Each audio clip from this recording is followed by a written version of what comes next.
बिस्मिल्लाहिर्रहमानिर्रहीम। मोहम्मद सरफराज दोस्तों की खिदमत एक बार फिर हाज़र। मैं इस वेले जी बिल्कुल रेलवे स्टेशन फरूकाबाद और सामने माल गोदाम जी। कदी इत्थे माल भी उतरदा सी ते गोदाम भी सी ते हुण तां इत्थे ताश ही खेलदे आ बंदे। और ਉਹ बोर्ड जिहड़ा है ना जी नज़र आ रहा नाल रेलवे स्टेशन आ दिखालदे भी हैं वीडियो दे विच। इत्थे जनाब मैं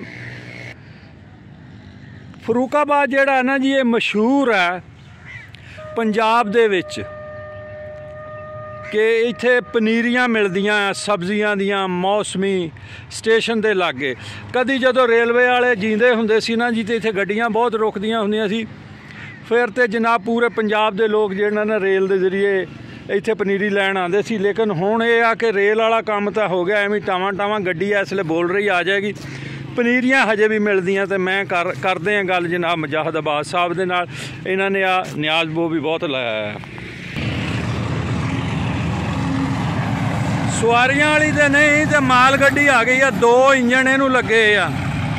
ये हुण पता नहीं एक फेल हो के दूजा पास करके लिया या वजन ज़्यादा है छोटी जी है। मुजाहिद साहब अस्सलाम वालेकुम। एक तो जी तुहाडा बहुत बहुत शुक्रिया, तुसी कीमती टाइम चो टाइम दिता क्योंकि तुसी क्यारियां बना रहे सी। ते अपना पूरा नाम दसो। मुजाहिद अब्बास। मुजाहिद अब्बास साहब। मुजाहिद अब्बास साहब मैं देख रहा आ पनीरी कादी लगी है? टमाटर दी। ये टमाटर दी लगी है नाल हाईब्रिड प्याज है। हाईब्रिड प्याज है जी। वो तो अगे वो जिहड़ियां क्यारियां बनाण डे तो अगे भी प्याज वास्ते तैयारी हो रही है। वो तो अगे वो हरा हरा कुछ दिसदा। गोभी लाई है जी। वो गोभी लाई, गोभी की पनीरी भी मिल जाती तो? गोभी मिलेगी, बंद गोभी, प्याज, टमाटर, मिर्च, हर चीज़ की पनीरी तैयार है इस टाइम। तंबाकू, टमाटर, प्याज। अच्छा सड़क के परले पासे भी पनीरियां लगी हैं जी। फरूकाबाद मशहूर है जी इस काम च। केड़ी केड़ी पनीरी मिलती तुहाडे कोलों जी? पनीरी हर किस्म की, टमाटर दी, बैंगन दी, प्याज दी, मिर्च दी। बैंगन, मिर्च, टमाटर, प्याज, गोभी, बंद गोभी, शिमला मिर्च, तंबाकू दी भी जी। तंबाकू दी। अच्छा जी। तो एक साल के किहड़े हिस्से तुहाडे तो पनीरियां मिलदियां? साढ़े को जी तकरीबन 8वें महीने स्टार्ट हो जाती पनीरी। 8वें महीने पनीरी तैयार कर लेंदे अगस्त हो। हाँ जी, यानी मौसमी जिहड़ियां चीज़ां पनीरी नाल उगदियां तुहाडे कोलों पनीरियां सब्जियां दियां मिलदियां जी। बिल्कुल ये तुहाडी सब्जियां दी नर्सरी है जी। बिल्कुल ठीक। अच्छा मुजाहिद साहब ये दसो ये जिस जमीन ते तुसी लाने हैं ये तुहाडी मालकी है या ठेके ते है? ठेके ते रेल को लईए ठेके ते। अच्छा महकमा रेलवे दी है। क्या बात है जी। अगर रेलवे दी जमीनां इस तरह जरखेज ते हैगियां आ, इस तरह आबाद हो जाण ते एक अजाफी आमदन बहरहाल तुसी ठेके ते लैने आ फिर तो तुहानू आने टेंडी मिलदी होनी है। 2,05,000 रुपये फी एकड़ ठेका जी साडे कोल। ओए होए होए होए इन्ना तो पाकिस्तान मैं कहना लाहौर च भी नहीं होना। 2,05,000 फी एकड़ ठेका। ये मेरा ख्याल अड्डे की वजह तो कोई अड्डा मशहूर है जिद। जिस तरह उत्थे रहमान वालियां दी एक बार 2 मेरा ख्याल अरब ते जा मुक्की सी। इस तरह नहीं करना चाहिए तुहानू एक दूसरे दे नाल।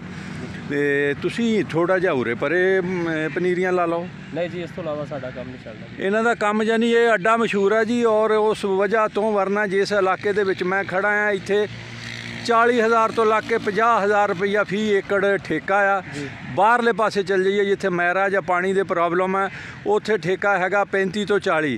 ते काफ दी पैली दा 95,000 रुपये ठेका नाल जिहड़ी सड़क खराब नागली ओ परले पासे 95 है। वो हैगी महकमा काफ दी। रेलवे वाली 2 लाख किन्ने दी? 5,000 आपस दे विच ही भिड़ पे होने जी। बिल्कुल हाँ जी।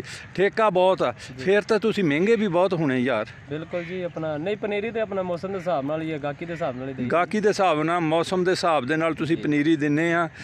गाहक दी छिल नहीं पटदे बकौल तुहाडे जी। बिल्कुल ठीक हो गया। लो जी बस इन्नी की गल सी, होर तां पुछण वाली नहीं। मुजाहिद साहब का नंबर जिहड़ा इन्हां कोलों पुछ भी लैने आ, थल्ले सब डिस्क्रिप्शन च भी दे दांगे। जिन्हां दोस्तां नूं पूरे पंजाब दे विचों पनीरियां चाहीदियां होण इन्हां दे नाल राबता कर सकदा। भुल्लिओ 0300 पूरा 470 75 96 470 75 96 लाला मुजाहिद अब्बास जी। लाला मुजाहिद अब्बास। अच्छा तुहानूं लाले कहंदे आ। ये कंबोज सारे लाले कानू हो गए पे वहाँ वो कौडी खेलन भावें पनीरियां लाण। ए जी इन्हां दा कार्ड आ मेरा ख्याल है ਇਹਦਾ नंबर आ गया होएगा विच ना होए मजीद पूछे जा सकते। 1 2 3 4 5 6 7 8 नंबर है जी इन्हां दे बहुत बहुत शुक्रिया मुजाहिद साहब। हंसते रहो तो बसते रहो, शाद रहो तो आबाद रहो। अल्लाह ताला आसानियाँ अता करे और आसानियाँ वंडन का शरफ अता करे। पाकिस्तान जिंदाबाद।